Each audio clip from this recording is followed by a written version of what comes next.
Shai, so let me just briefly introduce. So, Shai Chester got his PhD at Princeton, and then he spent 4 years in Weizmann Institute of Science as a postdoc, and he recently came to Harvard as a postdoc. And he's an expert on the subject of the fast-growing field of conformal bootstrap, and he's been leading the way in pushing many frontiers of the numerical bootstrap effort. So the aim of these, and you know, we're very happy that he's willing to give us this series of lectures. The aim of these lectures is to mostly aimed at advanced students and postdocs who have familiarity with basics of quantum field theory and want to catch up to date on the current research in the subject of the bootstrap. And so these lectures will be quite hands-on with exercises. And so hopefully by the end of this series, you'll be equipped with the tool to solve your favorite bootstrap problems, ranging from your favorite structural phase transition to your favorite model of quantum gravity, and to solve its holographic view. Anyway, so Shai, please take it away. All right, thank you for that kind introduction. So as she said, these lecture series would be, broadly speaking, about conformal field theory, CFT. And so in this first lecture, I'm going to introduce CFT, say why it's interesting from a physical point of view, and then talk about some basic constraints on conformal symmetry, on correlation functions in a conformal quantum field theory. So there'll actually be nothing numerical in this first talk. It'll be all analytic and mostly conceptual. So let's begin by motivating why we care about conformal field theory, which is simply a quantum field theory with conformal symmetry. And so let me give a series of motivations. So the first motivation is that CFTs are actually fundamental to all quantum field theories, because one way of understanding a quantum field theory is that we start in the UV, which means small distances, and then we flow. So this is how you define quantum field theory, as shown by Ken Wilson and many others back in the day. And then you flow as you go from small distances to large distances, what we call the IR, which is large distances. So the way you describe quantum field theories at small distances, there's many different ways. But generically, at large distances, we'll see that you expect to see a conformal field. And so this is probably the most fundamental motivation for conformal field theory, is that every single quantum field theory kind of has a conformal field theory related to it, in that it's the thing which it flows to in the IR. Now it can be a very trivial conformal field theory, but nonetheless, it has a conformal field theory. Sorry? So yeah, so it starts in the UV and it flows to CFT in the IR. Yeah, it can also start at a CFT, but it doesn't have to. It certainly flows to a CFT. Okay, so let's give some details of how this works. So let's take a quantum field theory in d dimensions, and we write the action in the most general way as some integral over d dimensions over a sum of operators O with couplings Gi. Now, in this lecture, as usual, we will set h bar to 1 and the speed of light to 1, and so we only have one constant of dimension. And so in terms of this universal concept of dimension, the action should be dimensionless, because when we write down a path integral, we should have e to this number, so it better be a dimensionless number. And so that means, because this measure has dimension d in length, that means all these terms here would have to have dimension inverse d, such that the whole thing is dimensionless, term by term. And so that means that if you have operators with, say, some random dimension, say 2, 5, 11, whatever, that means their couplings will now be dimensionful. And so we don't really like to talk about dimensionful quantities in physics, because oftentimes they don't really have a meaning. So of course, as we know, whenever experimentalists are measuring things, they're always measuring dimensionless numbers, even if they are not aware of them. Okay, so in order to avoid the sin of dimensionful constants, let us define dimensionless constants, G bar I, which we define by introducing a length scale mu, where delta I is the dimension of each operator I. And so now we just rescale these couplings. And so this coupling, by definition, is now dimensionless, where the minus d takes into account this measure, and then the delta is the dimension of this operator I. And so this mu is what we call the inverse length scale. And so now another way we can understand this flow is that small distances is where the inverse length is infinity. So this is mu equals infinity. And then large distances is the opposite extreme where mu equals 0. And so quantum field theory is you're flowing from mu equals infinity to mu equals 0 in this notation. So as you go along this flow, all physical parameters in the theory will be changing, including these deltas. But once you get to mu equals 0 at large distances, the theory becomes scale invariant. And so this is automatic because the distances go to infinity, so there's no more sense of scale. And so this has to happen. So any relativistic quantum field theory in the IR is now also a scale invariant quantum field. Now, in most cases of interest, it turns out that scale invariance implies an actually bigger set of symmetries called conformal invariance. Now, it's a kind of a thorny mathematical question in what context does scale invariance enhance to conformal invariance, but pretty much in every interesting case it does. So we're just going to assume for the purpose of this lecture that it always enhances to conformal invariance. So just a brief comment about conformal invariance. We will give a more careful definition in roughly 40 minutes. But conformal invariance consists of the following space-time symmetries. So you have translations, you have rotations, and these are the symmetries of pretty much any relativistic quantum field theory. So these are kind of the standard guys. This is what's called the Poincare group. And then, additionally, you have scaling, which some people like to call dilations. And people who aren't into the old brevity thing like to call it dilatations. I don't know where this horrible locution came from, though. So I'm going to call it dilations. And then finally, to go from scale invariance to conformal invariance, you have these funny things which are called SCTs, but they're basically inversions, which is the conceptually simpler way of thinking about it. So this means you invert a space-time point, you scale a space-time point, you rotate it, or you translate it. And then when you have all these guys together, this is roughly speaking conformal symmetry. And so this is what you generically expect to get for any quantum field theory in the IR. So let's give a concrete example of what I'm describing here. So let's talk about d equals 3. And let me write down probably the simplest quantum field theory, which hopefully everyone in the room has seen before, which is just phi to the 4 theory. So we write down the standard action. So we have our kinetic term, and then we have a mass term, and then we have the eponymous phi to the 4 term. So here, I'm essentially just writing down terms that are invariant under a Z2 symmetry, which sends phi to minus phi. In principle, you could have even more terms with higher powers of phi, but for reasons you'll see soon, I'm just going to write down these terms. Okay, so we have these terms. So first, let's ask the question, what is their scaling dimension in the UV? So in the UV, it's very easy to figure out the scaling dimension. First of all, this term has to be dimensionless. And so derivatives always have dimension 1. And so that implies that phi has dimension half, such that this thing will add up to dimension 3. And so because this is just the UV, you could just get these other guys by just adding the dimension. And so this implies that, for instance, delta phi squared will have dimension 1, and delta phi to the 4 will have dimension 2. And so these dimensions are all smaller than 3. This is their important property. And so we call these operators relevant. If their dimension had been bigger than 3, we would have called them irrelevant. And if they were exactly 3, we would call them marginal. So for general D, we say that if delta is bigger than D, if delta is smaller than D, it's relevant. If bigger than D, it's irrelevant. And if it equals D, then it's marginal. And so the reason why we use this terminology is that, remember that our couplings, our dimensionless couplings, have this power mu to the delta minus D.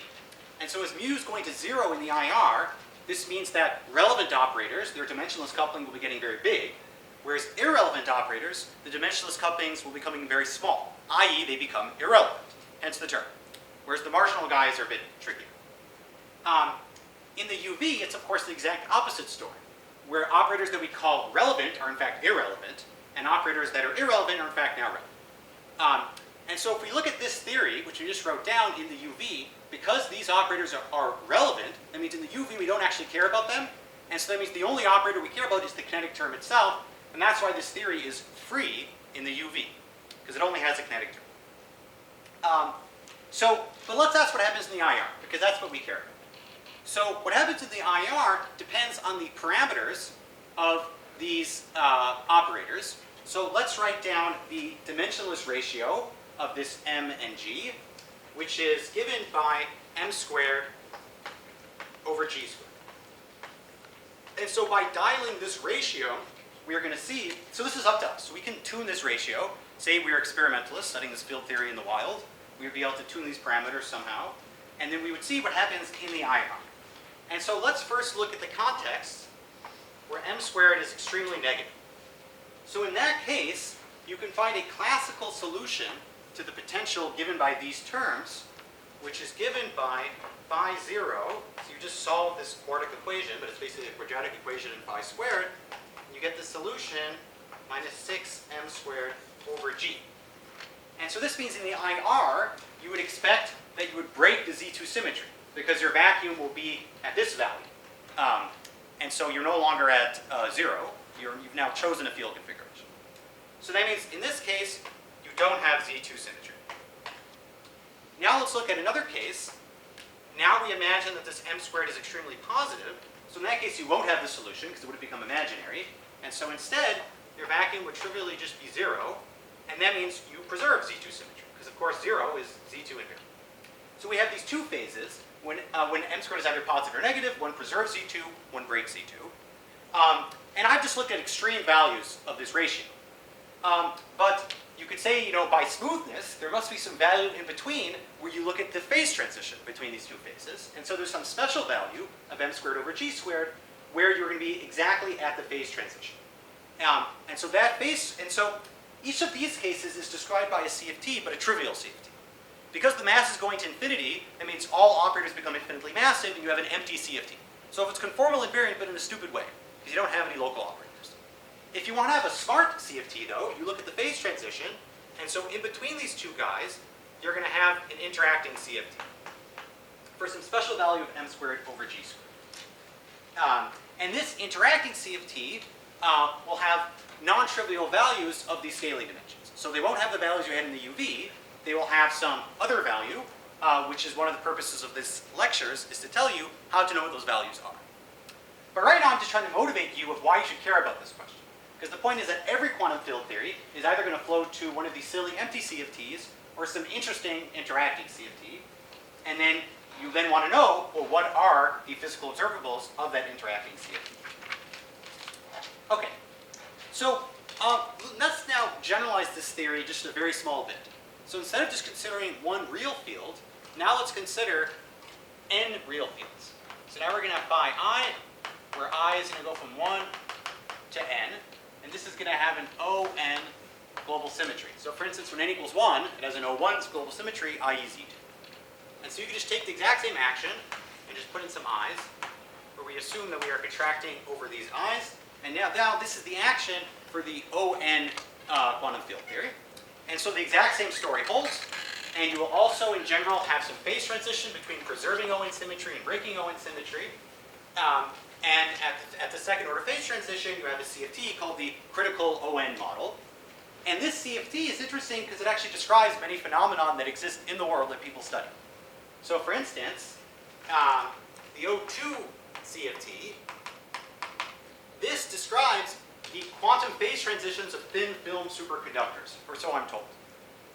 Where in the context of these mysterious materials, Lorentz symmetry is emergent at the phase transition, even though in the UV, the objects that describe these thin film superconductors are some random collection of metals, which you should ask Subir for the details. Okay, now of course, CFTs describe phase transitions not just in relativistic quantum field theories involving quantum mechanics, such as this thin film superconductor, but indeed, they even occur in systems without quantum mechanics, which are called classical statistical systems. So in this case, if you just have some system of objects, and if you have many of them, and if they're interacting, and if you put them at some finite temperature, then thermal fluctuations will suppress the quantum fluctuations, but the thermal fluctuations basically act as quantum fluctuations. They introduce randomness into the system. And this is why they are described by the same mathematics of quantum field theory, even though they don't actually have this letter Q in them. So they're just field theories, but they're described by the same math. So how do you describe these classical statistical field theories in the UV? So you do it using a lattice. So a lattice is just this. It's a bunch of points where you have things at each site which are interacting with each other. And so the basic variables in the UV on this lattice is the lattice spacing, L, and then something called the correlation length, C, or Shi, depending on your pronunciation. So these two parameters describe the theory in the UV for any kind of generic lattice. So what happens as you go to large distances, i.e. as you go to the IR in this classical system, is that, as I will show you guys in a moment, this correlation length goes to infinity, which correlates with the fact that you are looking at large distances, and then you now have scale invariance, and then in fact you have conformal invariance. And so even in these lattice systems, you will nonetheless get a CFT in the IR. So now let me show you an example of the simplest lattice system for which this phenomenon happens. So let's consider the Ising model. So we write down the partition function, as any statistical person does. I'm giving a lecture. And so we imagine we have these sites S at each value I. So I is labeling the different sites on this lattice. So we have the set of all these sites, and we write down the Hamiltonian. So we have the coupling J, we divide by the temperature T, and we are summing over nearest neighbor sites. Okay, so this is the Ising model Hamiltonian, the simplest object in interesting physics. So in this context, we can compute a two-point function of these, what they call spins, which exist at each point. And in the limit, where the distance between these two spins becomes large, generically, you expect this thing to be exponentially damped, where we divide by this correlation. So this is in the limit as the distance between sites becomes very big. So this is generic. So this would be for generic values of J and T. You meant to write SI, SJ next one. Here? Oh, yeah, that should be nice. Okay. So that's the case for generic J and T. But there's a special value of J and T, which is analogous to the special value of M and G we spoke about before, where at the special critical value, the correlation length is going to diverge, which is what happens when you have a CFT.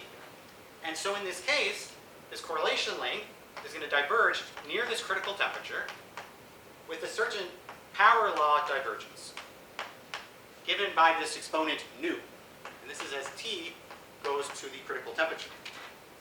Analogously, now this two-point function, so first of all, we can approximate this lattice as a continuum field theory. And so instead of these variables S, let's introduce variables sigma, which will now be functions of continuous variables x instead of I. And so now we should look at the two-point function of sigma at point x1 and sigma at point x2. And so this guy, instead of having this exponential scaling, it will now also have a power law scaling, which goes, according to convention, like this. So D is just 3 in the case of the 3D Ising model, and eta is this unknown. So we now have two unknowns. We have nu and we have eta, and these are called critical exponents. And so these critical exponents are kind of the most important properties when studying a statistical field theory at its second order phase transition. So again, these are the things that experimentalists actually probe in their experiments. Okay, so let's give one more example of a system that flows to a CFT. So far we have the phi to the 4 model, we have this statistical Ising model, and now let's give a third model. And this model is the simplest model, and that someone actually brought it with them to this lecture, and it's that bottle of water over there.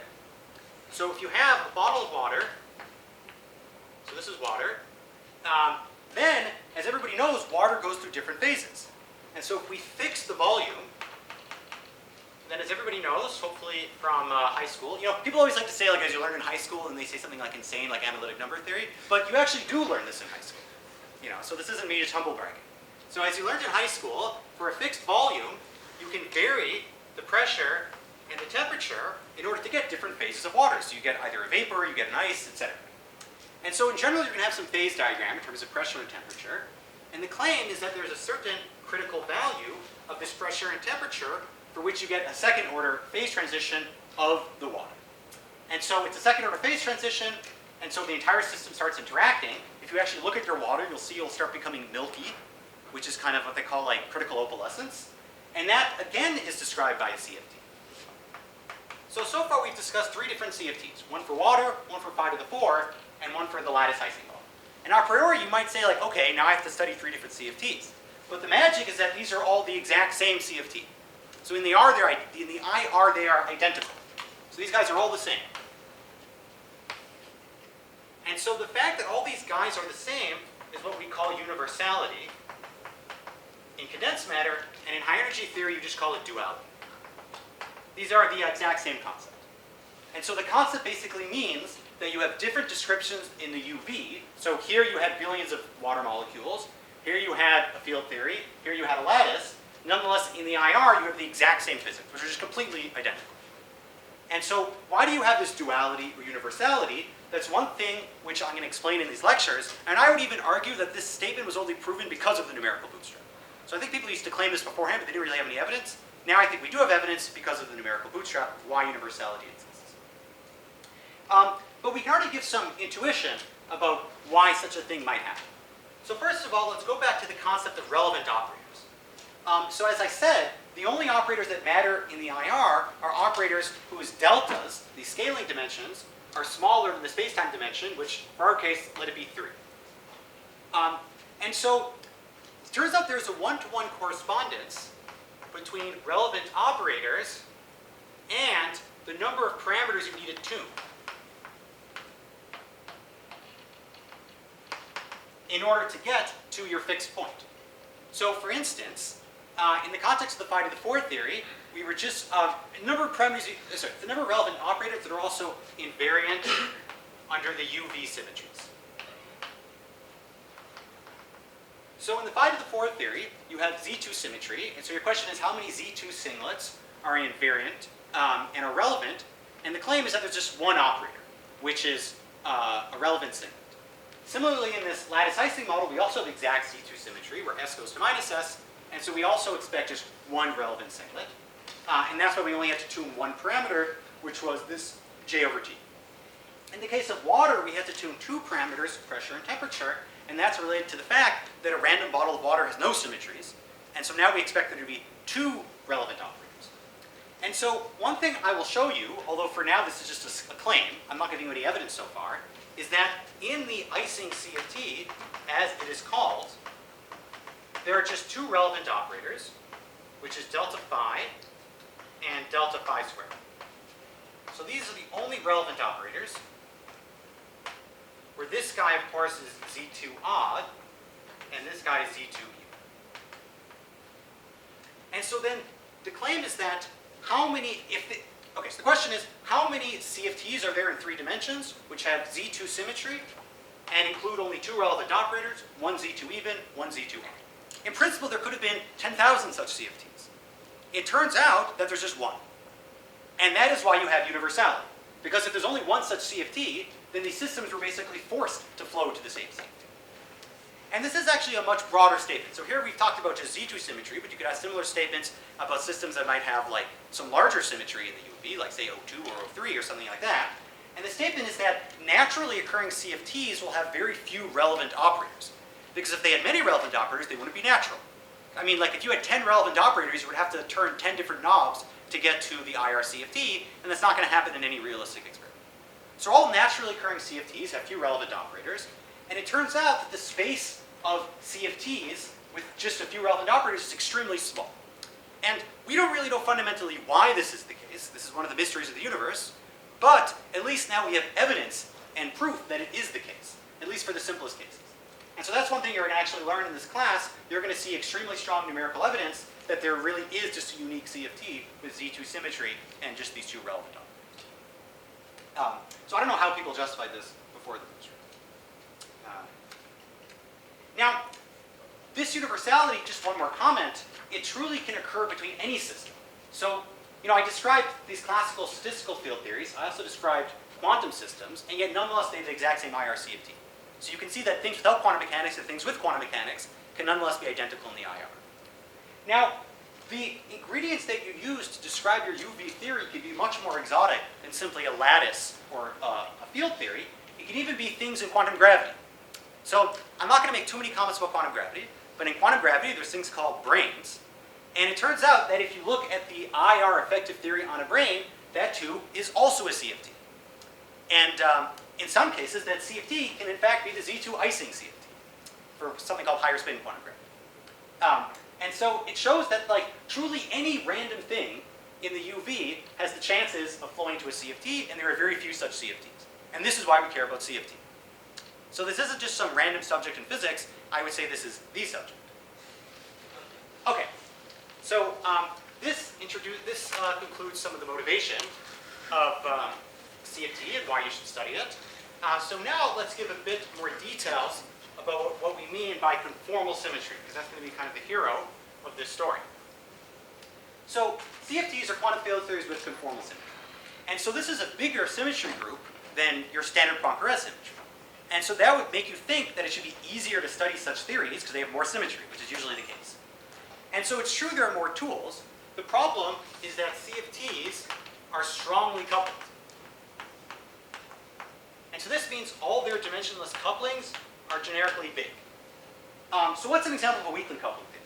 So take, probably the simplest quantum field theory you learned about in Peskin and Schroeder, which is just QED in 4 dimensions. So this has a coupling called the fine structure constant, which goes like 1 over 137. And this is a small number phase. And this is why we're able to study light, because you could do an expansion in alpha and it converges. Or actually, I don't know if it converges, but at least it gives a pretty good answer if you compute, say, just the first 4 or 5 terms. Unfortunately, that will never be the case for most interacting CFTs, because generically, as we discussed before, when you go to the IR, the relevant operators, their dimensionless couplings become very big. And so your generic interacting CFT is strongly coupled. So this means you cannot use Feynman diagrams. You can't just do some Taylor expansion in terms of the coupling. You have to do something more clever. So let me briefly review the clever methods people have come up with over the years. So the first method is basically perturbation theory. So instead of just doing an expansion in the coupling, which you can't do, you find some other parameter you can expand. So for instance, the ON model, you could do a large n expansion. And then compute things in 1 over n, because it turns out that as n goes to infinity, the interactions are turned off, and then you could compute quantities. And then at the end of the day, you could extrapolate, say, to n equals 1 if you want to study the Ising model, and you can pray that this will give a reasonable answer. A similar unjustified expansion is something called the epsilon expansion. So for instance, for the Ising ON models, they are free theories in the IR in 4 dimensions. And so you can do an expansion around 4 dimensions, where first you assume epsilon is small, and then you just shamelessly assume it's big by setting it to 1 in order to study the Ising CFT in 3 dimensions. And again, you hope you get the right answer. So there's a very classic paper by Wilson and Fisher called The Ising Model in 3.999 dimensions, which was meant partially in jest, but that's also literally what they were doing. And Numerical, it actually gives reasonable answers. So I don't need to make fun of these people, because this is how the original progress was made on studying interacting CFTs. But of course, the problems with these methods, I think, are obvious. So a somewhat better method, and the first non-perturbative method we're going to discuss, is lattice methods. This is lattice Monte Carlo, or people use other terms to describe this. And so, as I discussed before, many UV descriptions are simply lattices, like for the Ising CFT. And so you can take some lattice, you can truncate it to some finite number of points on the lattice, and you can just put it on a computer and you can study it. And then you can tune the parameters of this lattice, such as the coupling of the temperature, such that you get to the fixed point. And then you can just see how stuff like correlation length exponentially, how it diverges, and then you can measure the critical exponent. And so you could do this, and people have been doing this for decades. And this gave the first non-perturbative calculation of these critical exponents. But still, there are many problems with this lattice approach. First of all, it's not using conformal symmetry, and it's very difficult to actually get precisely to the fixed point in the lattice simulation. Also, people don't even know how to do lattice simulations for anything but the most simple theories. So this works for, say, the Ising model or the ON model, because that's just a bunch of bosons without a gauge symmetry. But if you try to apply these lattice methods to gauge symmetries, or to fermions, or to Chern-Simons coupling, or to anything which is of interest to modern condensed matter, suddenly lattice methods don't work so well anymore, and it leads to horrible debates, which people can never resolve. And so we want to have some method which will avoid argument, and that is the bootstrap. And so the bootstrap, as you will see in this lecture, uses conformal symmetry. And it's also non-perturbing. So it's really the right guy for the job.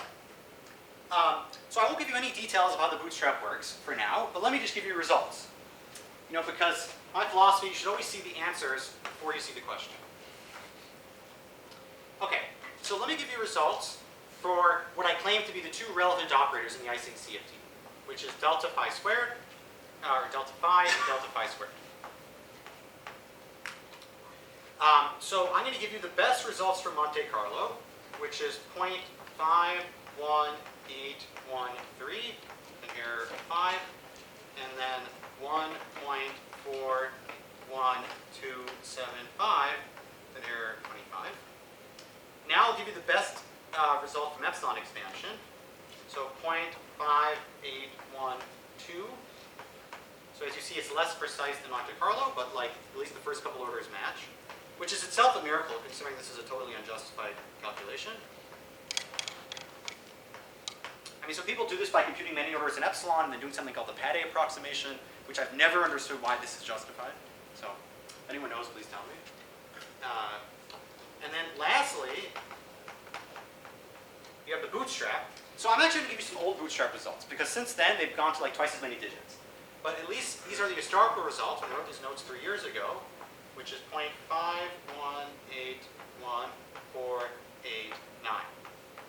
So as you see, far more precise than Monte Carlo. And these results, as I said, are now much more precise, even than what I'm writing here. Shai, epsilon 581 is not a typo. Sorry? It's not supposed to be 518. Where? Epsilon is supposed to be Ah, a typo. 5, 1. Yeah, sorry. Good. See, look, bootstrappers really care about numbers. You know, because they know if you're wrong, because they can check it. You know, back in the day, you could just say whatever you wanted, and people were like, "Oh, great." Cool. All right. So as you see, the bootstrap is clearly the winner by a huge margin, and it has won even more since I wrote these notes. Okay. So this should be all the motivation you need to want to learn more about the bootstrap, because here you have the simplest quantum field theory in the universe, which is the 3D Ising model, and here the bootstrap gives you far and away the best answer. And I can just promise you it also gives the best answer for much more interesting CFTs, not just ones that people were studying back in the 70s. Okay, so that finally concludes all motivation. And now let's get into some details about conformal symmetry. But before we do that, any questions about these general motivations? Sure? So how do you prove the uniqueness or universality of the bootstrap? Excellent question. We haven't gotten to that yet. So that's something you're going to see later. So far, I'm just motivating you that you can get these numbers, but I'm not saying where they came from. But you will see later on in the lecture series how you can actually prove that there's a unique such CFT. This is why you have to stay here to hear those lectures.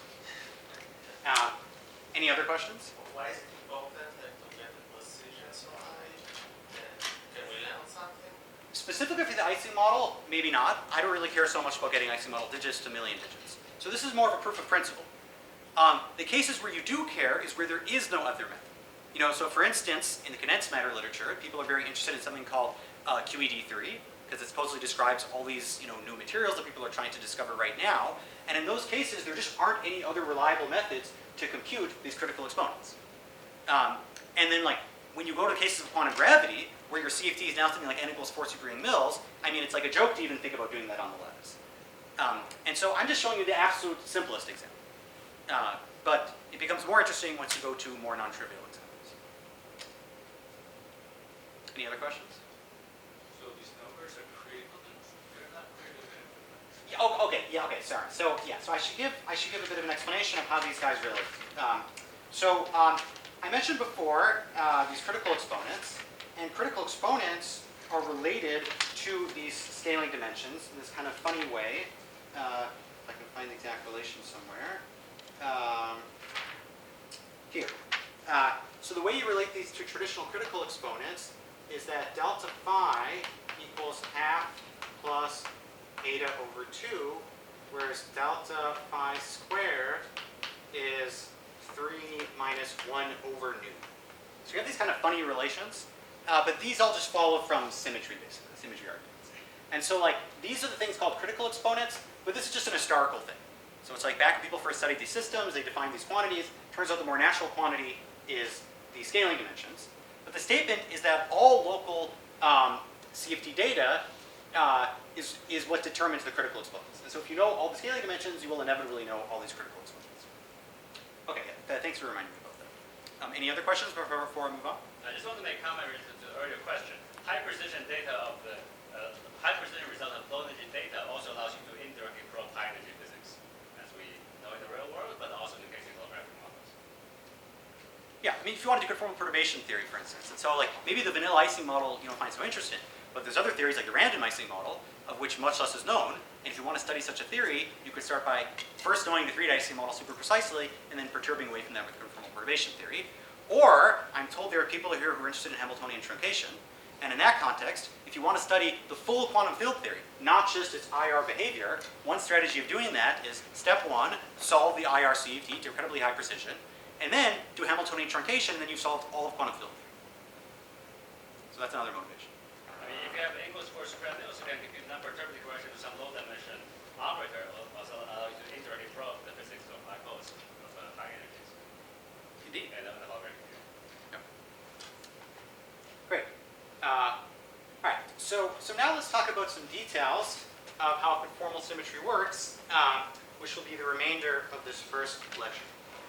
So let's introduce conformal transformations.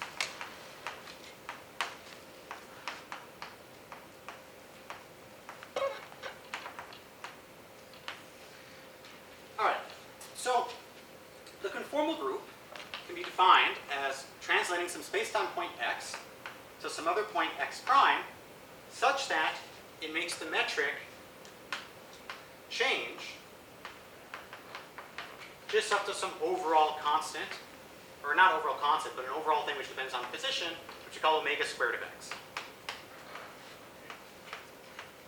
Where here I'm defining my space-time indices, mu and nu, to go from 1 to d, and I'm working in Euclidean space.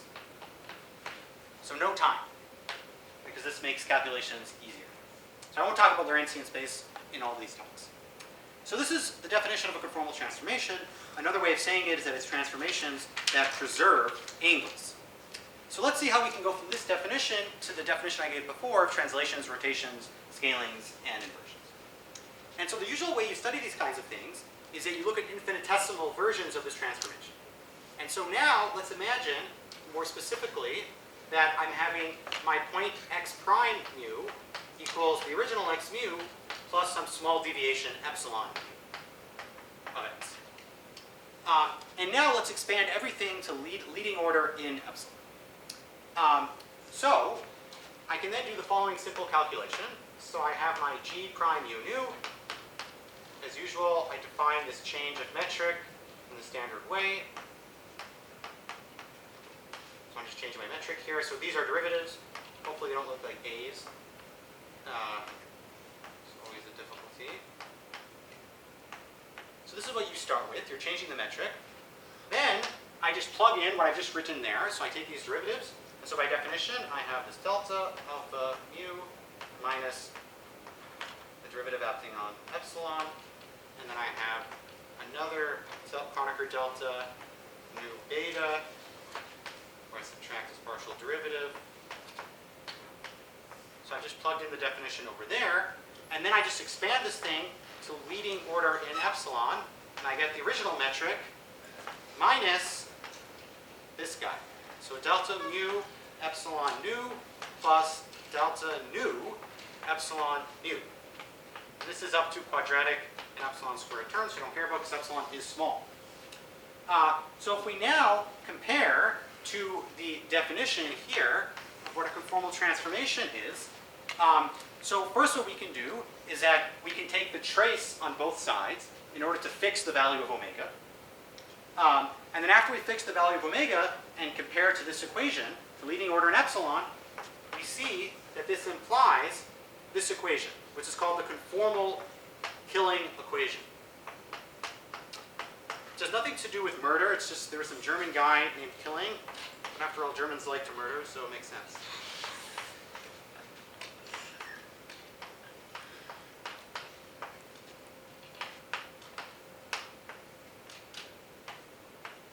Great, so this is the conformal Killing equation.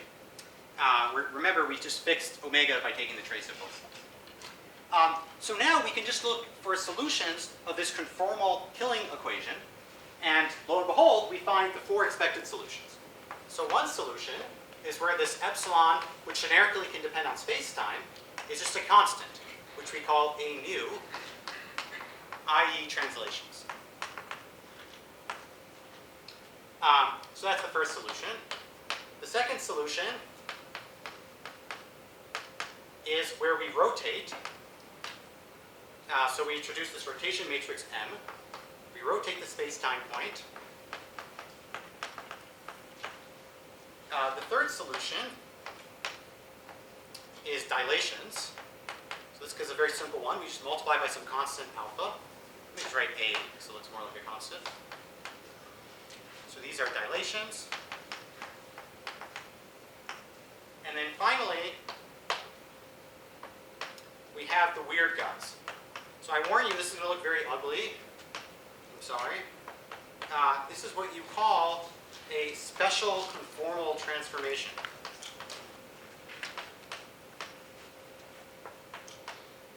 Which I will just abbreviate as SCT. So these are the infinitesimal transformations. If you want to have the finite version of these transformations, so the first 3 guys basically looks exactly the same. So very trivial. For the last guy, though, the finite version of this infinitesimal transformation looks a bit nicer. So the finite version we can write as follows. So x prime mu over x prime squared equals x mu over x squared minus b mu. And so from this perspective, it's now clear what's going on with this weird SCT. So basically, first we do an inversion, which is where you divide x mu by x squared. Then you translate, and then you do another inversion. And so this SCT is just inversion, translation, inversion. And so that's why I said in the beginning of the lecture that morally speaking, this fourth thing is basically an inversion. So why do you have to do this silly thing? We're combining it with translation. It's because in order for this to be a well-defined group, you want all these transformations to be continuously connected to the identity. And the inversion is not continuously connected to the identity, but when you combine it with translation, it becomes continuously connected to the identity. And that's why you have these SCTs. Okay, and so this is basically one way of viewing conformal symmetry. So with these transformations. So the next step we do in analyzing a symmetry is we try to write down an explicit representation of these symmetry transformations in some basis. And it's useful to use a basis acting on functions. So for instance, imagine that we're translating some function. So say we have f of x plus a. So if we expand this thing for small a, then you're going to get, say, f of x plus a, and then a derivative of f of x, etc. And so we only care about the leading term in this expansion. And so you can see that the generator, let's put some indices here. So the generator in this representation acting on functions is just a derivative, d mu. And so you could do a similar exercise for these other guys, and you will get the following generators acting on functions. So for translations, you have p mu, which is just a derivative in this way of showing it. For rotations, you have m mu nu, which this should probably be familiar from a quantum field theory class, because this is just the standard Poincaré guys. So x mu d nu minus x nu d mu. Luckily my mu's and nu's look the same. And then you have the generator for dilations. And then finally, you have the generator for these SCTs, which also have one label,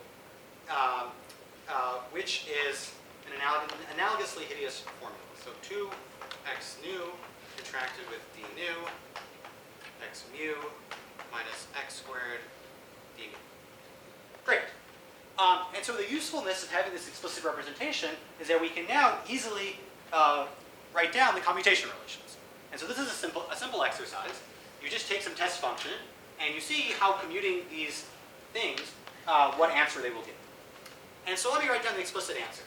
Usually I wouldn't write down such a tedious thing, except the answer is very simple and it's very illuminating.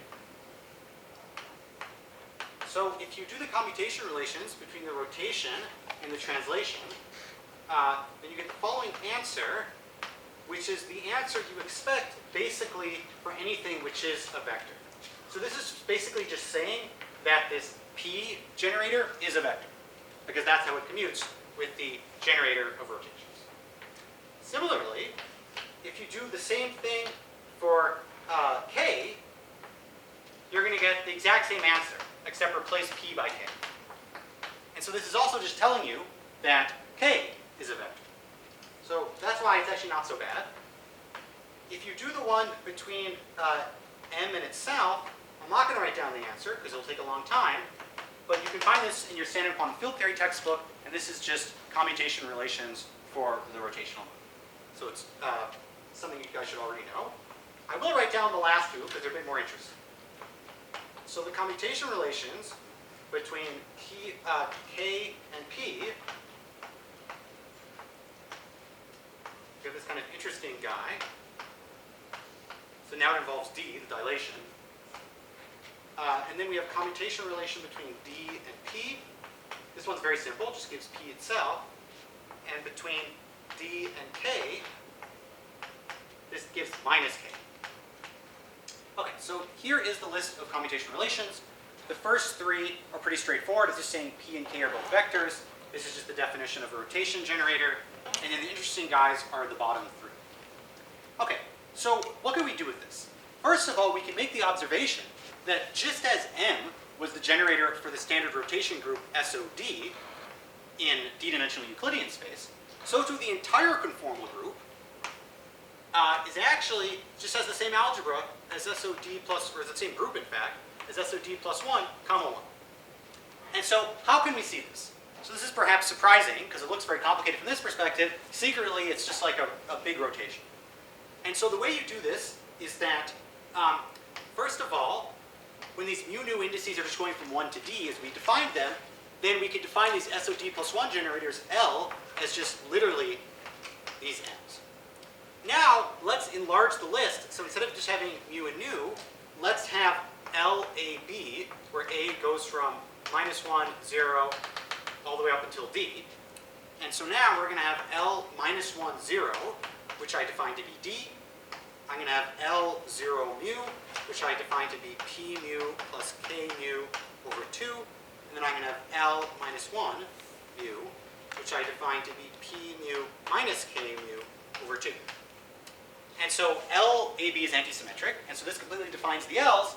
And you can check using these commutation relations that you will just get these commutation relations, except now for D plus 1, comma 1, instead of just D. And so this proves the isomorphism of the conformal group to SOD plus 1, comma 1. So I would say this is maybe one of the most fundamental facts about the conformal group, that is basically just this very simple rotation group. So it is nothing complicated. Just as a comment, whenever you write this comma 1, this means that this is a non-compact group, unlike the rotation group. And it's kind of obvious that the group had to be non-compact because it included translations, which is some kind of like, infinite dimensional transformation, unlike rotations, which are finite dimensional. Okay, so we now have the commutation relations, and we've discussed some basic properties of them. Now, let's see what the representations under this group are, which is the basic thing you do when you are studying the actions of some kind of symmetry group on a quantum field theory. So let's begin with the simplest guy, which is the translation generator. So for this, as everybody knows from the quantum field theory class, if you want to do a finite translation on an operator, you just sandwich that operator by the exponentiation of the infinitesimal generator. So here we have, this is the finite version of the translation because we exponentiated it. Here we have the operator at the origin. Here's the other piece of the sandwich.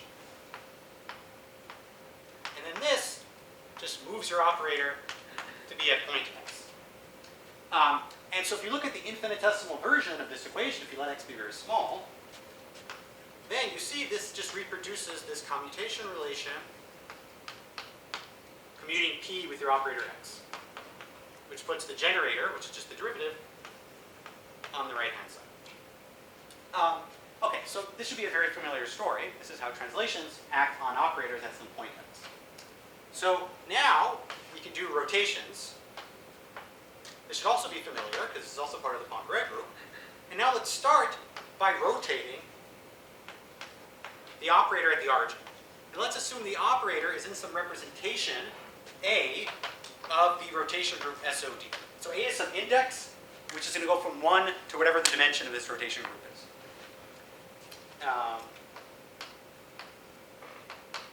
And so this acts with a standard rotation matrix with these representation indices A and B on the operator. So here I'm going to make a comment on what representations of the rotation group are we going to consider. So we are going to consider traceless symmetric representations of SOD of rank L. So for instance, this guy would be L equals 2. Because here I've symmetrized well, let's actually write mu and nu. So here I've symmetrized mu and nu, so it's rank 2, and I've removed the trace. So for general D, this is just a subset of all possible representations of the rotation group. But specifically for D equals 3, it turns out that all bosonic representations are given by this list. And also it will turn out that for most basic Bootstrap problems, you only even need to know about these representations, and that's why it's sufficient just to look at these guys, which I simply just call spin L.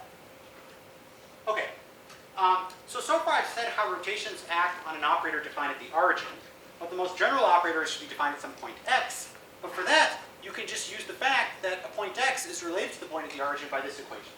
Can I just clarify for the students? There's a Buson notation on the board. The mu nu earlier was the conformal killing vector. The mu nu now is an operator. Sure. Yeah. Okay. Yeah. There will be a lot of abuse in these lectures, but thanks for pointing that out. So if you want to see how this m is going to be acting on an operator position x, you just combine this fact with that fact, and then you'll get a slightly uglier version of this equation. So now you see how m acts on an operator of position x. And so basically there's now going to be some x dependence here.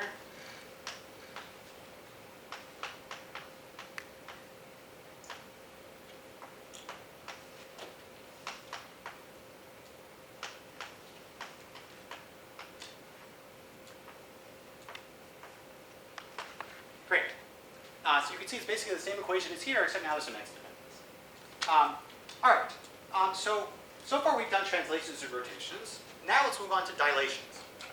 So the first statement is that you could choose some basis of operators such that it will diagonalize both the dilations as well as the rotations, such that you should be able to label these representations by their quantum numbers under the dilation generator as well as the rotation generator. So this is just a choice of basis. And so based on that fact, which I won't prove, but it can be shown, thus basically by definition, the commutator of this dilation with your operator, again at position 0, is simply the eigenvalue, this is basically false from definition, which I call delta. Where this delta is called the scaling dimension, and this scaling dimension is the same scaling dimension we introduced in the beginning of the lecture. So we can then generalize this to act on an operator at any position, again by just combining with this first line here, and that just puts in some position dependence.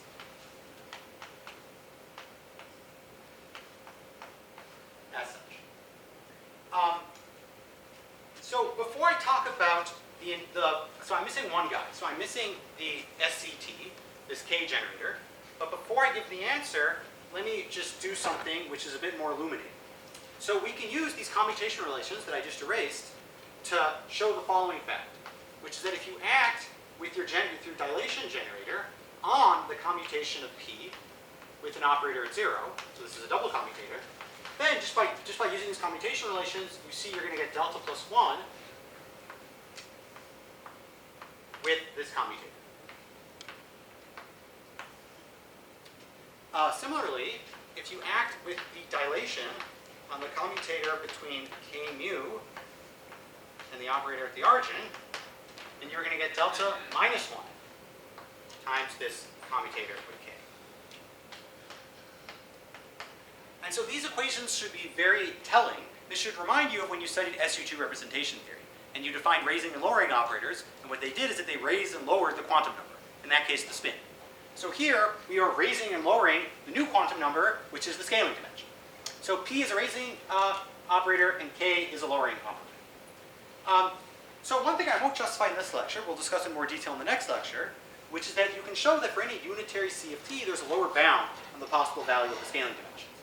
And so that means there must be some operator, which I'm going to call a primary, such that when you act with K on this primary, it must give 0. Because otherwise there would be no lower bound on delta. And so these O primaries are really the hero of conformal field theory, because these are the irreducible representations of the conformal group, as labeled by their scaling dimension and their spin. So these are the important properties we want to know. So we want to know the spectrum of operators in a CFT, and we want to know their scaling dimensions and their spin. Given a primary, there's an infinite set of other operators which you can generate using these P's, and they're called descendants. Because if we act with P on O, then it's going to give another operator whose scaling dimension is 1 bigger. And we can do this as many times as we want. So to give a simple example of such a descendant, well, O of x itself is a descendant, technically speaking, because you act with this generator on the operator at the origin. And so if you just expand out the definition of this guy, expand it exponential, it's going to be some linear combination of descendants. But in yet another abuse of notation, I will refer to, if you have some primary of position 0, I'm also going to refer to the primary of position x as also a primary. Even though from a certain perspective, it should be a descendant. Okay. And so for the remainder of these lectures, whenever I talk about operators, I'm just going to assume that they are primaries, unless I specifically say they are not primaries. Okay, so any questions at this juncture? Hopefully people aren't getting too lost in these technical steps.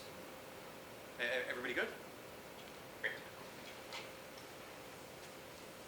Hopefully some people will.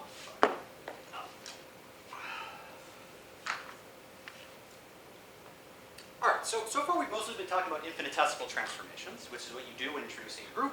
But we can also talk about finite transformations, where as usual, for an infinitesimal generator G, you just exponentiate it to get the finite version U, which is the unitary corresponding to this Hermitian generator.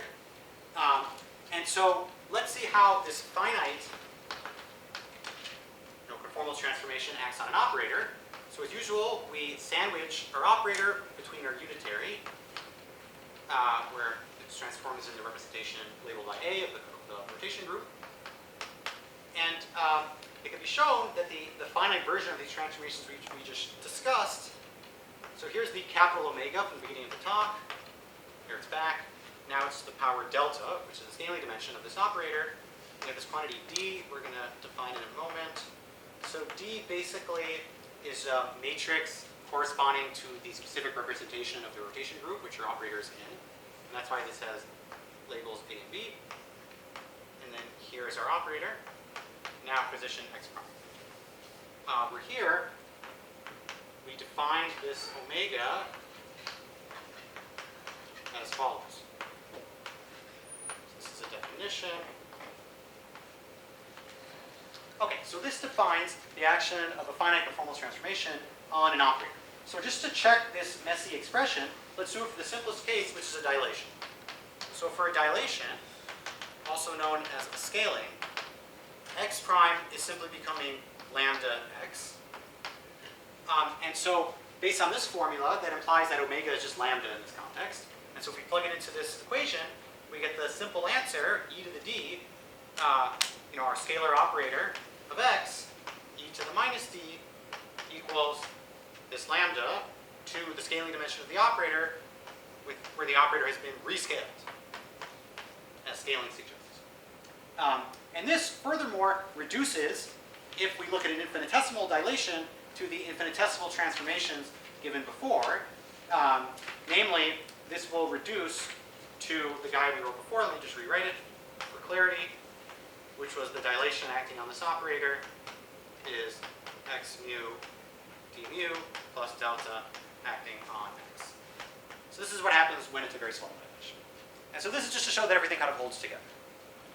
So I apologize to the experts in the audience for which this is probably very standard material. It's just representation theory. But it's good to go through the basics before we get to more interesting stuff. Okay, so this concludes the simple representation theory. So hopefully everyone is good on this.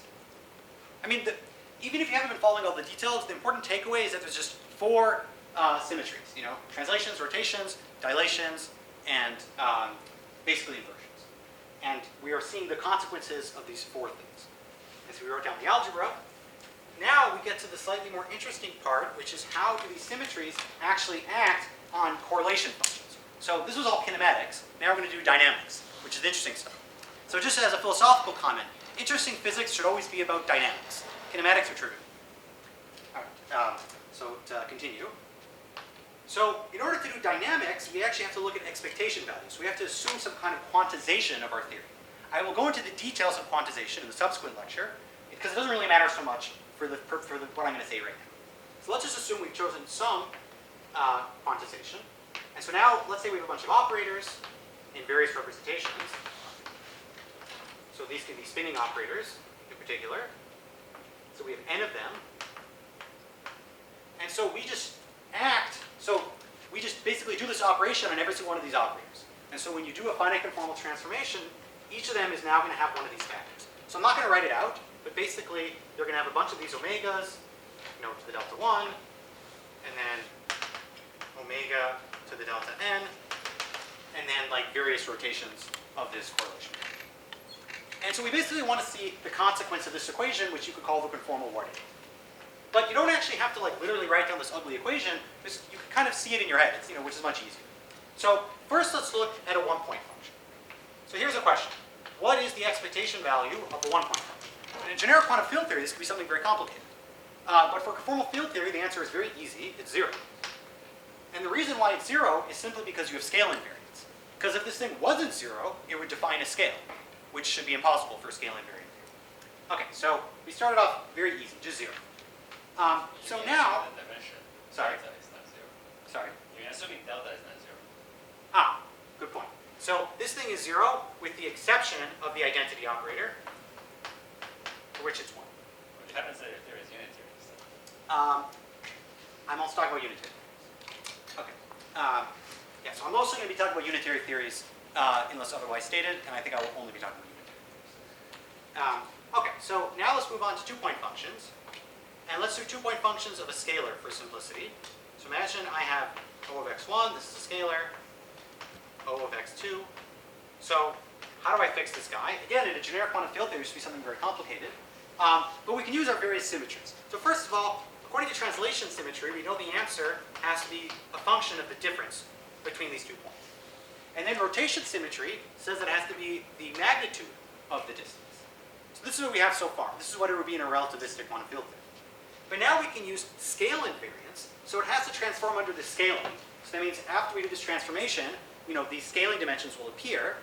And it turns out that if you combine scale invariance with these inversions, there's a unique answer. Which is, first of all, these operators, which generically could be different, I and j, so they have to be the same. And then you just get this answer x12 to the 2 delta I, where I'm defining xij to be the magnitude of xi minus xj. And so conformal transformation doesn't fix the overall coefficient. So in principle, I could have put some number here, c, but then I could just get rid of this c by just redefining the normalization of my operators, which I will generically do. So usually for the purposes of the conformal bootstrap, we normalize all operators such that their two-point functions have unit coefficient, which I warn you is not a standard normalization. And so when this will come up in the lectures, I'll discuss other normalizations people use, but this is a normalization. Okay, so now let's talk about three-point functions. And so if we look at three-point functions of 3 operators labeled by I, j, and k at 3 different points, then I think this was something which was first shown by Polyakov in his classic paper. Although, correct me if I'm wrong if someone did this previously. Must have been a very satisfying calculation. So then you have some number labeled by I, j, k, and you can completely fix the position dependence. So you get x12 to the delta I plus delta j minus delta k. You get x23 to the delta j plus delta k minus delta I. And you get x31 to the delta k plus delta I minus delta j. So in this case, you cannot get rid of this overall number by just like normalizations, because you've already fixed your normalization. So you're forced to have this quantity, and this quantity is actually very important. So as I will discuss more in the subsequent lecture, it turns out that all local properties of a conformal field theory are given by these quantities, which are called the OP coefficients, which will be discussed in the next lecture, as well as the scaling dimensions of your various operators. So if you could compute these deltas and these lambdas, then you know all of the local information about a conformal field, which is oftentimes the most interesting information. Okay, good. Let me see how I'm doing on time. So we started, okay, so I guess another 20 minutes. Okay. All right, so let's now just show the formula you would get for spinning operators. So I started with scalars just for simplicity, because it's kind of easy in your head to kind of see how you get this expression. This expression maybe you can't do in your head, but you can kind of justify it after the fact by seeing that it satisfies all these scaling properties. But you can also generalize this to spinning operators. So let me write down a two-point function of an operator of spin L. So remember, I'm only looking at operators whose representation under the rotation group is a symmetric traceless of rank L, which is what I define to be the spin.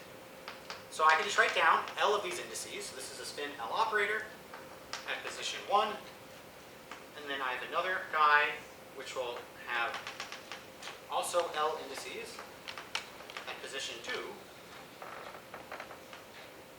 And this expectation value, up to some normalization, which I can just assume to be 1, is given by the following formula. So here's a mu1, mu1, x1, 2. We're going to have L of these guys, mu L, x1, 2. You're going to subtract traces, as we traditionally do.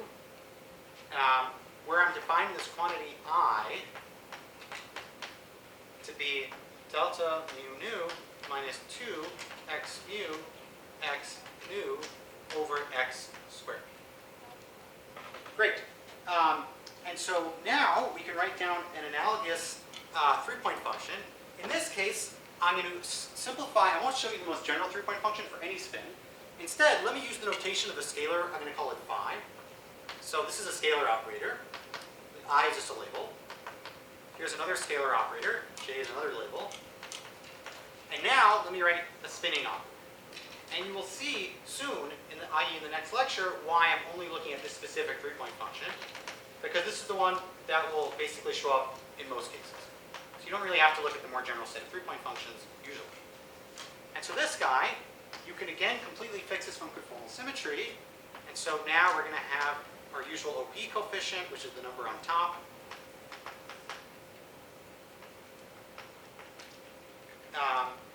We're going to have this factor from before. So I won't write it out, but it's the same factor from before. Sorry, it's actually a little bit different, so I will write it out. So it's x12 delta I plus delta j minus delta plus L. So this is plus L, that's the big difference. There's x23 to delta j plus delta minus delta I minus L. And then there's x13, which is delta plus delta I minus delta j minus L. And then on top, you're going to have a bunch of these quantities I call z now. So z mu1 going all the way to z mu L minus trace. Where these z's are defined to be x mu13 to x13 squared minus x23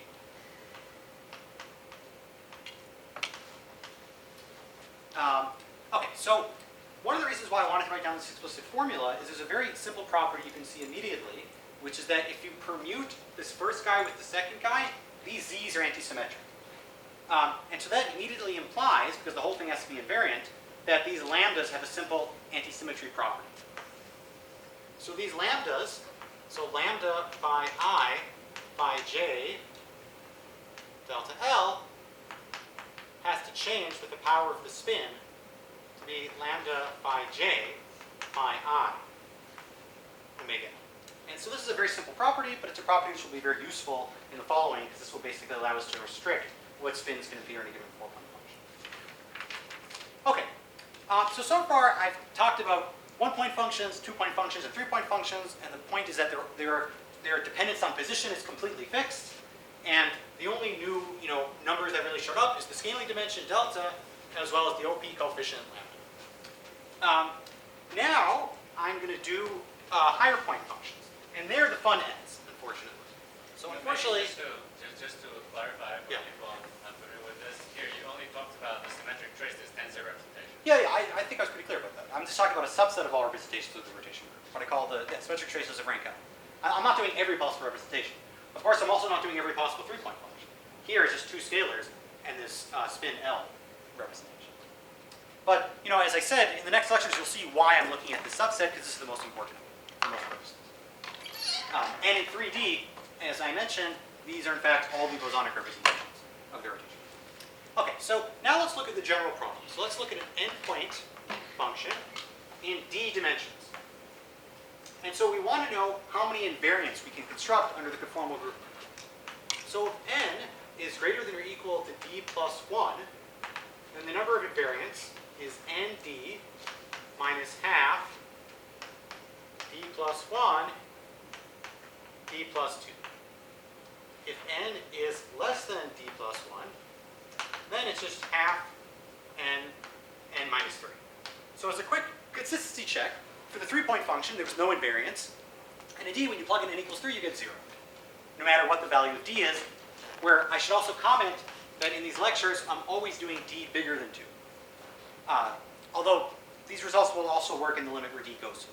But I'm certainly not doing d smaller than 2. Okay, so how do you get this number of invariants? So in the case where n is bigger than d plus 1, this is simply the number of points you have. So you have nd points, because every single operator, you have n of them, and then they have position, which can go from 1 to d.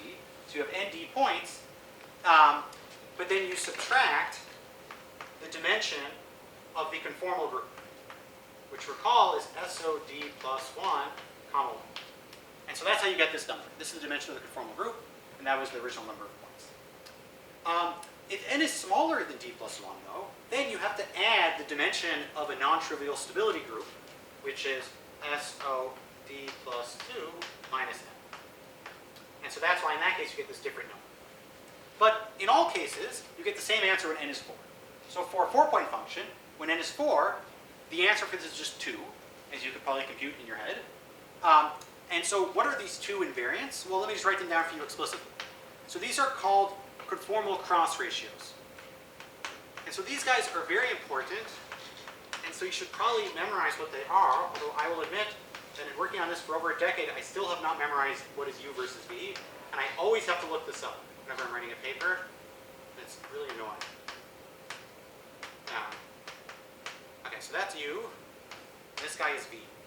So this is just combinations of positions. And so you can probably convince yourself why, if you only have 3 positions, you wouldn't be able to write down such an invariant. So as a quick check, these things are obviously invariant under rotations and translations, because they're written in terms of these magnitudes. And then the fact that they're invariant under scaling is basically because you have ratios. And then it's also then invariant under inversions as well. Okay, so we know that the answer for the 4-point function, and let's just consider a 4-point function of scalars, identical scalars no less, so that we can do the absolute simplest thing. So let's consider a 4-point function of identical scalars. So we know it has to be a function of this u and v. And so let's write that as g of u and v. And then, in order to fix the rest of the position dependence, to make sure it satisfies conformal symmetry, we have to have these factors x1, 2 to the 2 delta phi, the scaling dimension of phi, and x3, 4 to the 2 delta phi. And this is all we can do for a 4-point function a priori.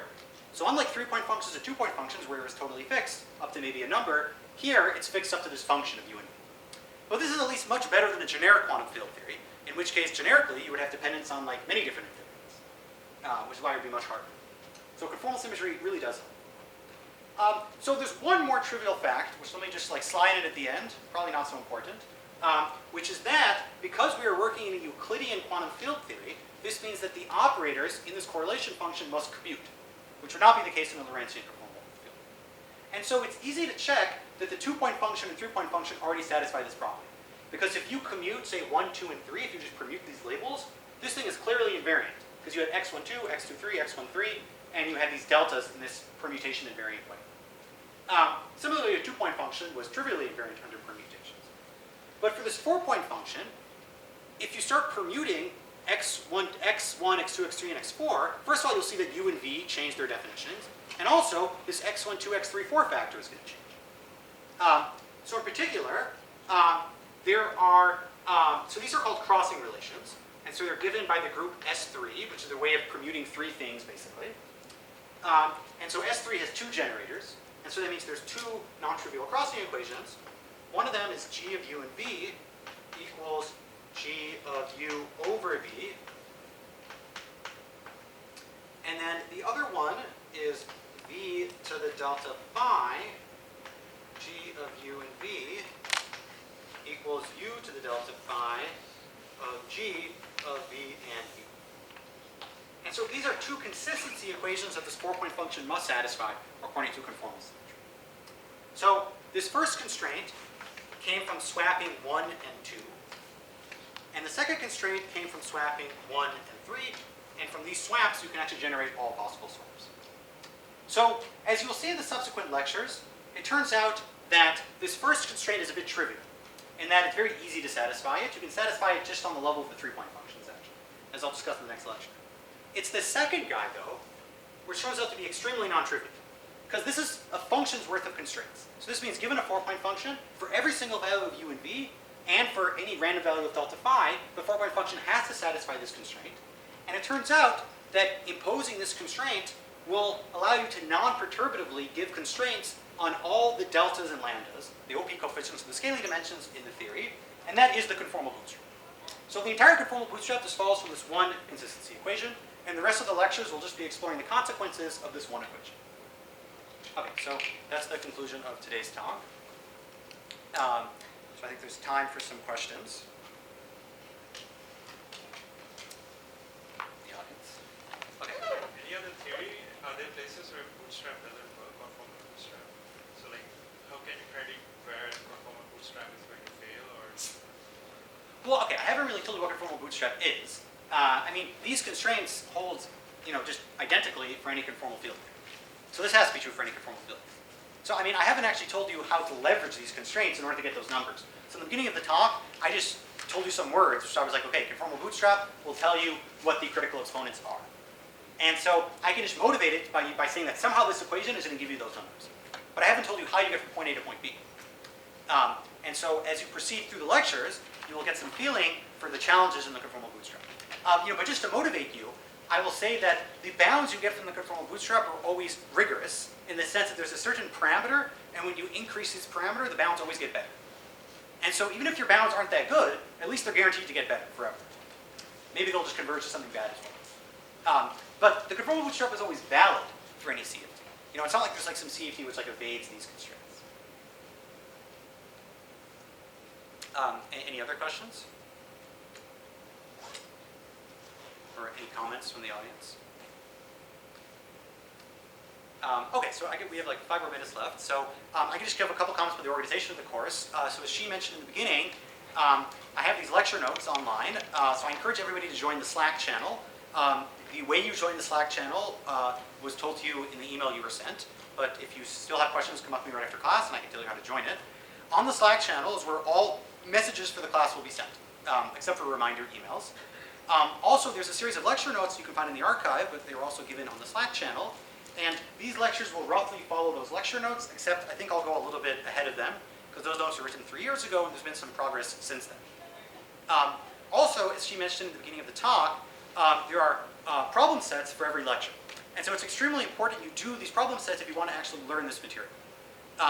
So, for instance, the problem set for this first lecture is going to include exercises like generalizing this 4-point function to mixed correlators, which is very important, as well as like understanding some of the conceptual ideas introduced in the lecture. So the first couple lectures, the problem sets are going to be like maybe stuff you're familiar with from a standard class, so it's just like just doing exercises, pencil and paper. Those ones, I would say, are the less important ones. The more important ones is that ultimately, the numerical bootstrap is a numerical method. And so that means if you actually want to compute critical exponents, you have to do hard work on a computer. But it's not that hard, and the goal of this class is to gently lead you to this so that literally anybody, even people who hate computers, can recover the answer